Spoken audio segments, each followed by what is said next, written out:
A lot of you, this goes for amateurs as well, are walking around with a pro physique, but your mindset is fourth call outs at best. I like my coffee black, white too. Don't turn this into no controversy, it's my boo. I can make $250,000 off a haiku, and I can make another quarter off at times two. What is up, y'all? Welcome back to my channel.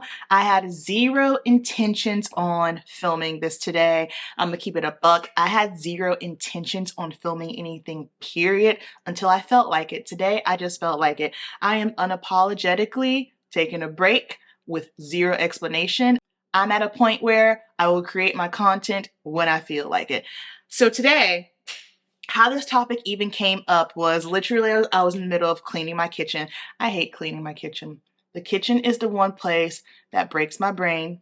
It is always a mess. It always needs to be cleaned. Like when I get rich, when I get wealthy, when I get the bag, I would legit hire someone just to come clean my kitchen. That's how much I hate it. Anywho, mentally preparing because I will be starting prep soon. And if you guys have heard Alexis and I's podcast, the Girl Gainz podcast, the most popular episode on there is the prep before the prep, right? And it's just more so talking about things physically that you need to do. For me personally, I've been at it now for almost 4.5 years this spring. I got my pro card at Universe June 2023. So now I have elevated. I'm at a whole nother level. I've been through a lot of preps. I've failed a lot and I've had a success. And so something that I am doing now is the prep before the prep physique wise, that ain't no problem, right?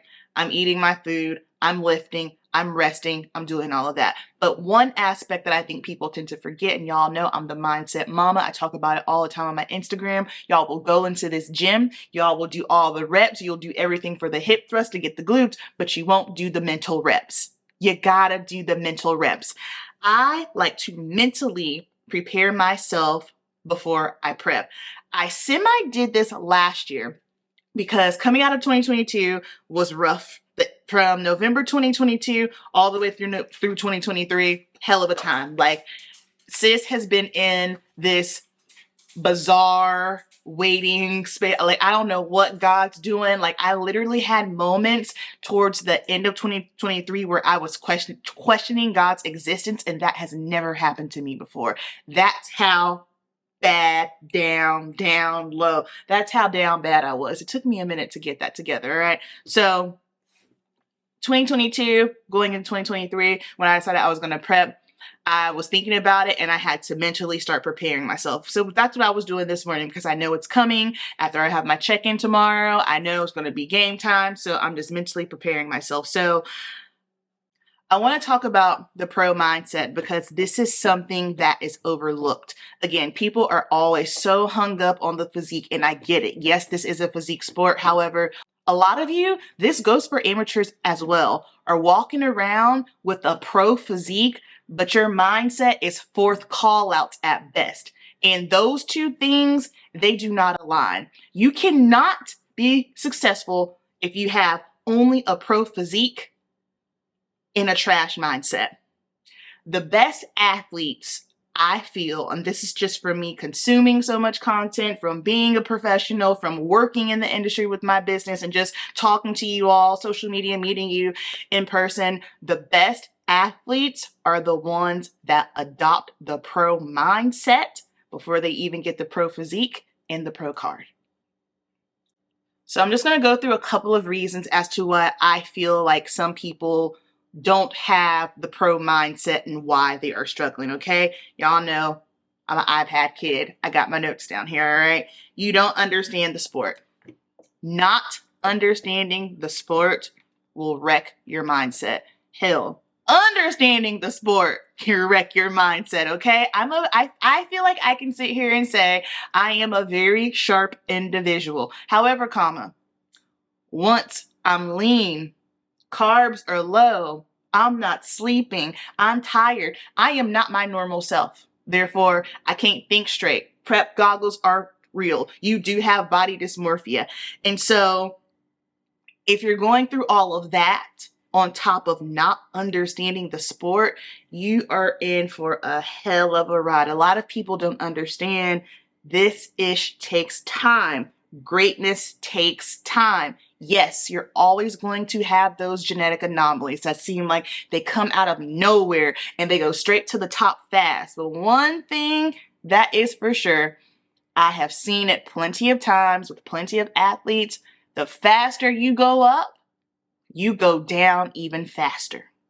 That is something to keep in mind. So just because, you see this person came out of nowhere and maybe they are straight to the top, they're killing it, boom, boom, boom. But yet here you are, maybe you've been in this thing for 4 or 5 years and you still haven't got the win yet. That doesn't mean that there's anything wrong with you. It's just that sometimes it takes a minute.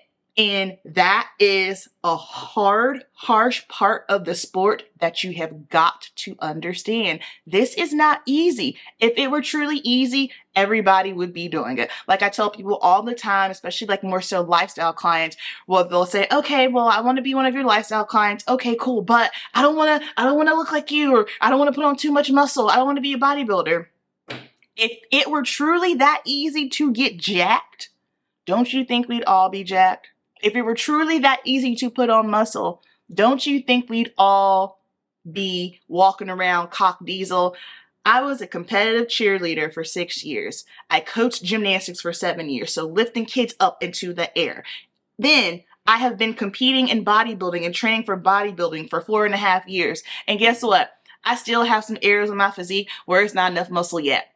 So if you think just because you start going to the gym for a month, you're going to accidentally get jacked, you're not.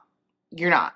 Us bodybuilders know it doesn't work that way. And for anybody who maybe isn't a bodybuilder, you're just interested in just, getting muscle, you got to understand that, all right?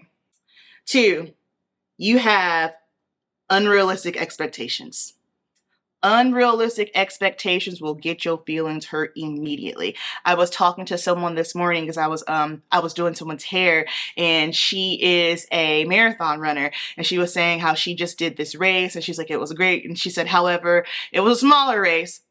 I'm aware. I have realistic expectations, so I want to do another one in a bigger city. And I said, I get it. I understand. Especially that's very similar to when you're an amateur and you're starting off in a regional show, right? Like if you're doing a smaller show at the regional level, which there's nothing wrong with that because experience is experience and you need it, and you're just doing what's available to you. Like let's say if you're doing a smaller show, maybe somewhere down south, right? And now all of a sudden you're going to Orlando. Caliber of competition gonna be higher, so it can kind of distort your view on you just took overall down there, and then you get up here in Orlando, you do a class show and you're like, oh. Or you go do like a Nashville fit show and you're like, oh my God, this is different. Yes, you have to have realistic expectations.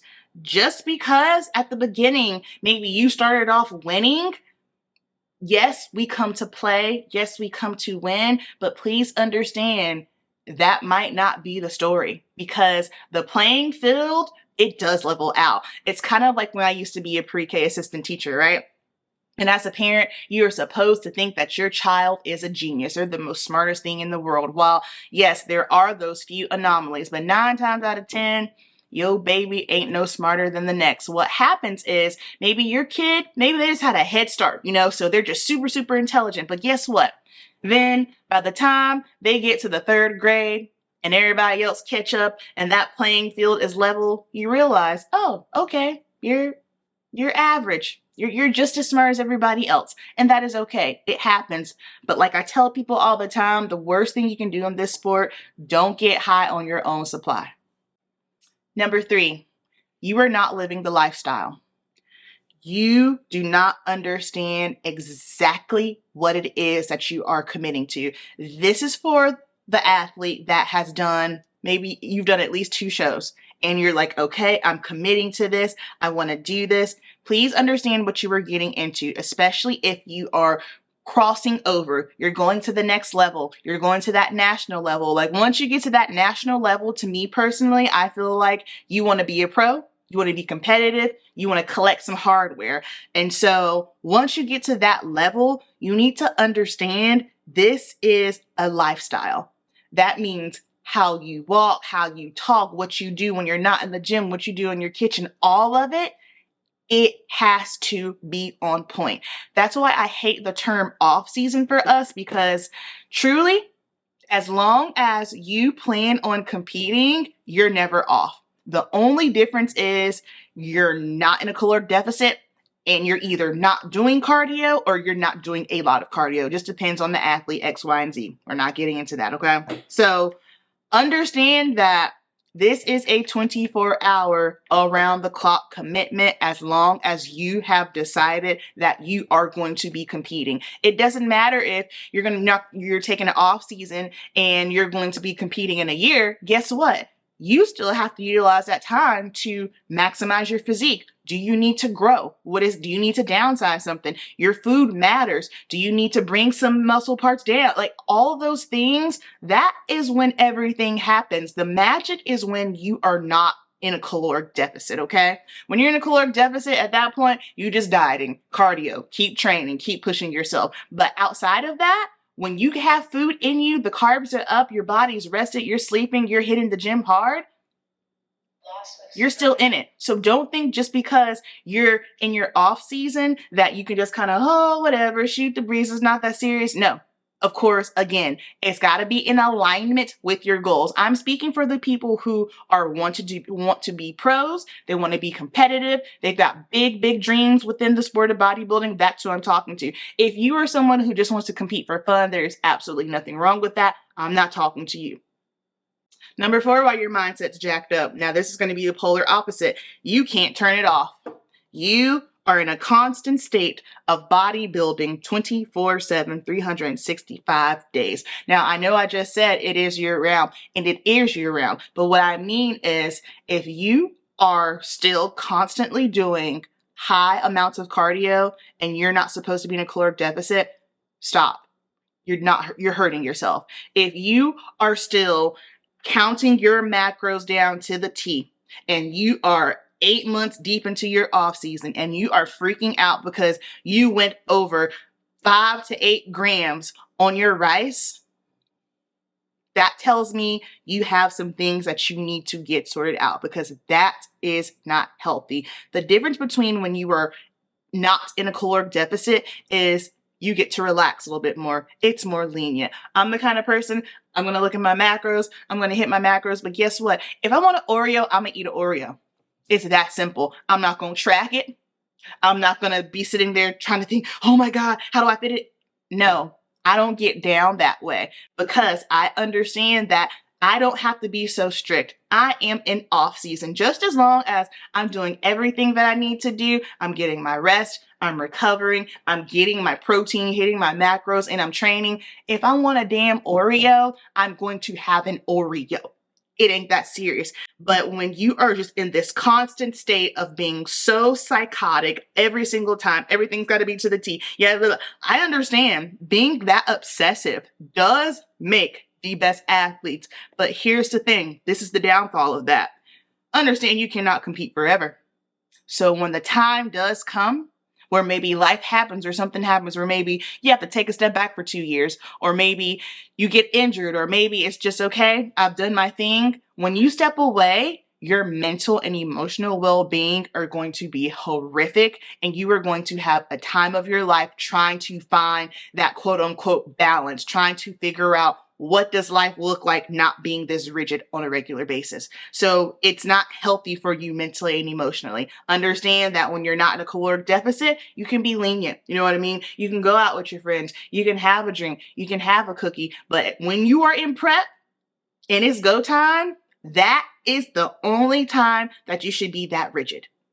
Number 5, you're not enjoying the journey. Let me tell you something, babe. Your journey is your journey. Stop looking at how many qualifiers this person did before they went pro, this person's glutes, that person's shoulders. Oh, well, this person's winning this show or that person's doing that show. Let me ask you a question. Do you think Sid Gillen is checking out her competition? Highly doubt it. I highly doubt it. Do you think Chris Bumstead has time to be worried about other people's stuff? I doubt it. Stop obsessing over other people's Instagram, how they're looking, what they're doing, what they're not doing, what they're eating, what they are eating. Focus on you and your journey. Your journey is unique to you. You have the ability to make an impact with your journey just simply because it is unique to you. That's it. A lot of people think that they have to be this pro or top 10 Olympian or whatever the case may be in order to make an impact and serve others and help in the industry, and you do not. Just simply show up as you. Focus on you. Do what works best for you. Focus on your journey. It's supposed to be fun. Stop worrying about everything else. Understand that, hey, I signed up for this. This is my journey. I understand it's going to be one hell of a journey. I understand it's going to be hard, but guess what? It's mine. I'm going to embrace it and I'm going to have some fun.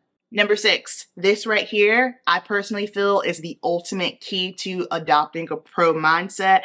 This is the most important. This is something that I have struggled with, and this is probably something that I'm going to sit here and talk about for a little bit longer in detail because it was the #1 battle for me, and this is what took me from amateur mindset to pro mindset. You don't believe in yourself. You do not believe in yourself. I know now, for the goals that I have for my season coming up, I know what my goals are. I believe in myself. I know that I am capable. On the flip side of that, I also understand the game. So therefore, I truly do not know, just due to the game and how it's set up, if my goals are possible. But here's the thing. Just because I'm not sure that it's possible does not mean that I'm not going to give it my all. And it also doesn't mean that I don't believe in myself. Because here's the thing. If I didn't believe in myself a little bit, I wouldn't be putting myself through this shit. You feel me? So you have to believe in yourself. I'm going to do something that I've never done. This is super vulnerable. This is my mindset journal from 2019. Okay? I'm going to read a little bit of entries from here. So this is from I don't know if y'all will be able to see it. This is from July 19th, 2019. It says, the goal, to place top 2 so that I can qualify for nationals. How do I do this? Stay consistent, gym and food, get rest, take your rest day, make sure I'm not letting prep take over my life, film my content, pray, positive affirmations, healthy mindset, work harder. What's the plan? When do I make it to nationals? Then I have off November to mid-March. And then depending on how my body's feeling, do national shows in summer 2020. Plan if I don't place top 2 in an amateur show, come back and take it summer 2020. Understand this. You are playing to win, period. Everything you do counts. Everything that goes in your body needs to fuel you. You will place top 2 in both shows and get the national qualification. You will become pro. You will get to that O stage. You are the up and coming Bikini Olympia. You are Miss Bikini Olympia, so act like it. Okay, now, in 2019, I ain't know jack squat about the game. I didn't understand anything about how it worked or what it truly meant to be Miss Bikini Olympia. But here's the thing. Faith without works is dead, babes. And part of having faith is believing in something that you can't see. I was believing in something that I was ignorant about, didn't even know. But I love reading that, and I will always say this because faith is like being a child, having childlike faith. Like, that's the thing that I love about kids and their imaginations and how they're able to see things and they believe in their creations. My God, if we can just adapt that same mindset when it comes to believing in ourselves, could you imagine what we would be able to accomplish? Now, it's so interesting that I said that, and you're probably thinking, well, you said now that you know it's not your mission to become Miss Bikini Olympia. I know that now. I didn't know that then. That was 2019, So as time went on, I started to understand, oh my God, this is hard. What is happening? Let me study. Let me understand the game. And then also, this is before I even had my business within bodybuilding. So I wasn't even doing stage glam yet. I was just a brand new amateur competitor ready to hit the ground running. But I can tell you this. You need to believe in yourself the way that Amber believed in herself July 2019. That's what you need to do. That's the energy that I'm on for my next prep, because let me tell you something. That girl right there, she didn't know what the hell she was talking about. She knew nothing about the sport, but all she knew was that she had a goal and she was going to be sure to accomplish it. And guess what? The mission was accomplished. All right. So those are a couple of reasons as to why some folks is walking around out here with the pro physique, but yet a fourth call out mindset. If you like the video, please make sure you give it a thumbs up if you're feeling the vibe. And then something else I'm going to be doing now is I am opening up mindset coaching. This is something that I have been sitting on and thinking on for over a year now. And finally, I said, you know what? Let me do it. Let me do it. Just simply because I know me taking control of my mind and making the adjustments is the reason as to why I am sitting where I am right now. Now, please don't get it twisted. This is a work in progress. The work is never done. It's just like bodybuilding with our physiques. The work is never done. There's always something that you can be working on. However, I literally took my mindset from 0 to hero. But within doing that, that doesn't mean that I don't have my down moments, because I do. But the difference is now is when I have my moments, I now have the tools to pull myself out, snap out of it, and get myself together. And so that's what I want to do for you guys. Please understand, this is not therapy. I am not a therapist. I am a girl who has lived some life, who was able to make some changes with my mind. And so therefore it started to manifest in other areas in my life. And I want to give back and help you as well, because I understand, especially as an athlete, sometimes it's just a matter of, I just want to be heard. Can someone hear me? Am I crazy? That's what it's here for. And even if you are not an athlete, maybe if you just have some mental blocks, maybe you have some cognitive distortions, maybe, you can't achieve a specific goal, or you can't get to a certain level, or maybe you didn't even realize the thing that you're thriving for ain't even what you need to be trying to get in the first place. Hit me up. We can do a mindset call. Would love to listen to you, help you out, and get you going, and just have you feeling mentally sound. All right. So all that information is down below. Thank you so much for watching. Keep it simple and cast one more net.